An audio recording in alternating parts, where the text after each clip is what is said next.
Môre begin die skole weer. Jene, kan jy glo? Desember is verby. Is net verby. Okay, ek het 'n spesiale woord vir die graad 11s. Julle, dis julle jaar. Julle moet alles insit en hard werk. Ek dink jy's heeltemal te ernstig. Wat van al die graad 1tjies wat môre vir die eerste keer skool te gaan? Hey, dis iets exciting. So as jy graad 1 is, geniet dit. Maar die matrieks, hou bene hou. Sit alles in, julle gaan uitkom, min daaroor vir julle.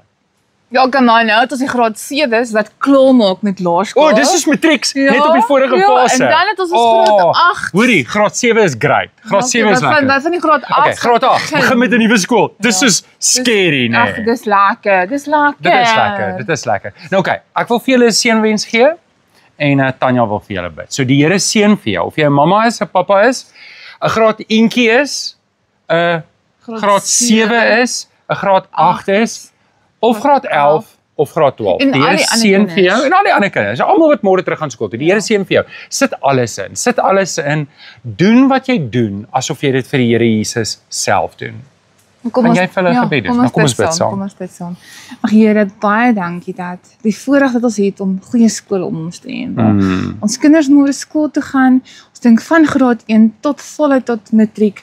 Dink ons aan ons kinders. Here seën vir hierdie jaar dat vir hulle 'n wonderlike jaar saam met Jesus sal wees. Dis net ons ouers wat in rotine moet kom en vir al die dinge bymekaar hou, dat hulle bene sal hou en dat hulle sal kan aanhou en dat hulle nog steeds as gesin by U sal uitkom. Seën ons gesinne, Here, hierdie jaar en ons onderwysers ook, dat met hulle nuwe kinders sit, dat dit regtig vir hulle ook 'n baie geseënde jaar sal wees. Amen. Amen. Nou okay.